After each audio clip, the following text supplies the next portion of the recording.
Good morning, good morning, good morning mga ka-showbiz. Barbie Fortesa pinag-iingat at pinaiiwas kay Jameson Blake dahil red flag daw ito. Gaano ito katotoo? Tara, bigyan natin to ng komento at opinion. Disclaimer lang po sa mga Jameson Blake fanatic dyan at sa mga nagtutulak kay Jameson Blake at Barbie Fortesa. Hindi po sa akin galing ang video na to. Gagawang ko lang po to ng reaction kung ito'y totoo o hindi. Kayo din po ay malaya na magbigay ng inyong komento, reaction dyan sa ating comment section at pag-usapan po natin yan mga ka-showbiz.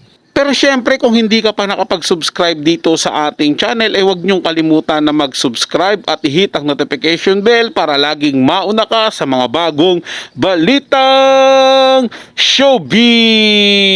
Panoorin at pakinggan ang buong detalye at ikaw na ang humusga.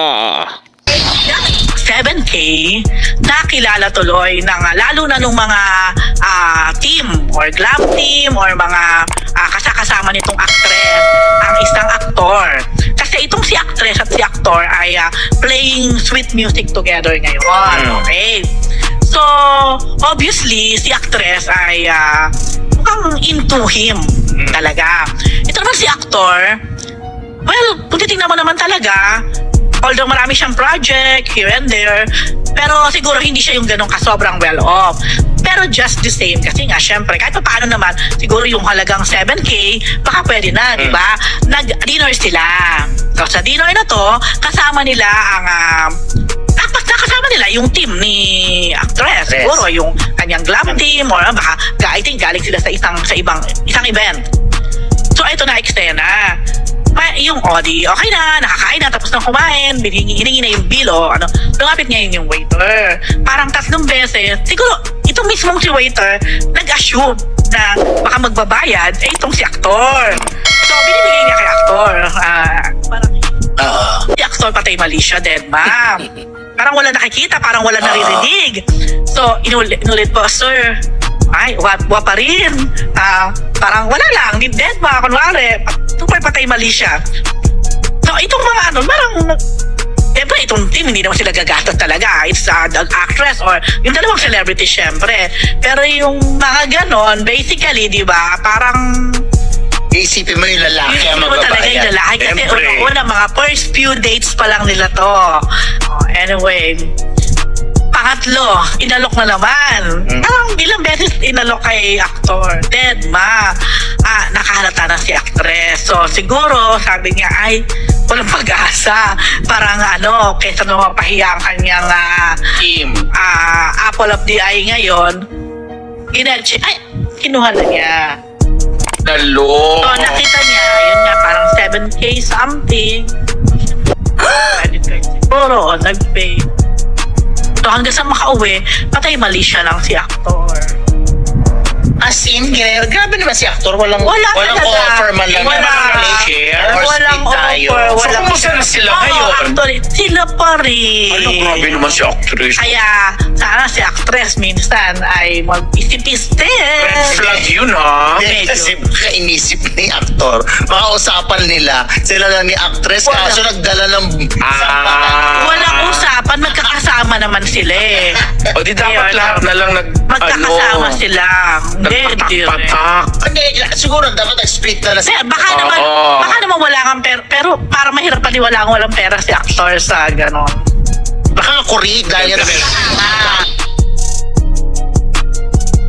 Sa opinion ko mga ka-showbiz, ito'y sarili kong opinion. Hindi ako sigurado kung ang tinutukoy dito sina Barbie Fortesa ba at Jameson Blake. Dahil unang-una, hindi naman po ako naniniwala na apple of the eye ni Barbie Fortesa itong si Jameson Blake. Doon pa rin po ako kay David Licauco. Bahala po kayo kung anong isipin nyo. Yun po yung saloobin ko.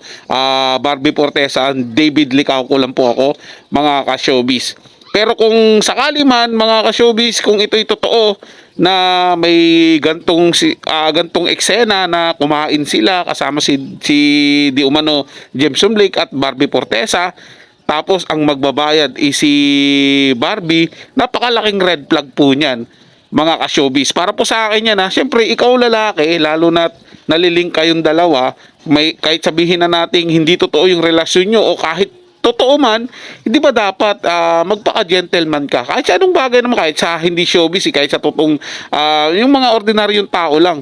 'Di ba? Kadalasan po niyan, mga ka-showbiz, lalaki po ang nagbabayad talaga niyan. Lalo na marami kayong mga kasama. 'Di ba, hindi ka magpapadistract sa mga sinasabi o kwentuhan ano, uunahin mo kaagad yung bill niyan. Para ano 'yan, pakitang gilas. 'Di ba? Para sa akin 'yan, mga ka-showbiz. May ilang lalaki po talaga diyan na medyo kapalmoks. Como mas mapera yung babae, ay hinahayaan na po nila yung babae yung magbayad, which is para sa akin hindi po kaaya-aya yun eh. Kasi ikaw bilang lalaki, dapat ikaw ang gumagawa nun. May mga bagay na para dun sa babae.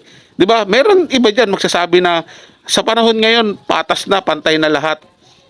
Kung pwedeng gawin ng babae, gawin na nila. 'Di ba? May mga ganon. Sa inyo po 'yan, bahala po kayo. Basta nirerespeto ko po kung ano yung magiging opinion nyo. Ito yung sarili kong opinion na kung sakali man na ganon ang nangyari, para po sa akin hindi po talaga kaya yun. Para sa akin, tama yung sinabi nung isang kasama ng host nitong nagbablog na red flag nga po yun, mga ka-showbiz. Pero sa kabilang banda, mga ka-showbiz, pagdating kay David Licauco at sa mga lakad nila ni Barbie Fortesa, wala po tayong naririnig na ganito na kesyo pinabayaan ni David na si Barbie yung magbayad. Mga ganon, mga tipong ganon, mga eksena, mga ka-showbiz, diba? Kahit saan po natin sila nakikita o naririnig ng mga balita na spotted si David at Barbie sa isang kainan, pero walang issue po lagi na ganon na hinayaan yung babae. Ito lang po ang may issue yung kila James Blake, kung sila man po to, mga ka-showbiz pero gaya ng nauna kong sinabi, medyo parang hindi po parang yun nga, gaya ng katuwiran ko kanina, hindi naman apple of the eye ni Barbie Fortesa itong si Jameson Blake. Sadyang magkaibigan lang sila at naging sweet sila nung mga nakaraang mga buwan, no, sabihin na natin linggo, dahil dun po yun sa movie nila. Pero wala po yun, mga ka-showbiz, at dun pa rin po talaga ako kay David Licauco. Pasensya na po kayo dyan sa mga Jameson Blake at Barbie Fortesa fan, pero solid barda po kasi talaga ako. Pasensya na talaga. Para sa mga bagong balitang showbiz, ugaliang tumutok dito sa ating channel at mag-subscribe at hit ang notification bell para laging mauna ka sa mga bagong balitang showbiz.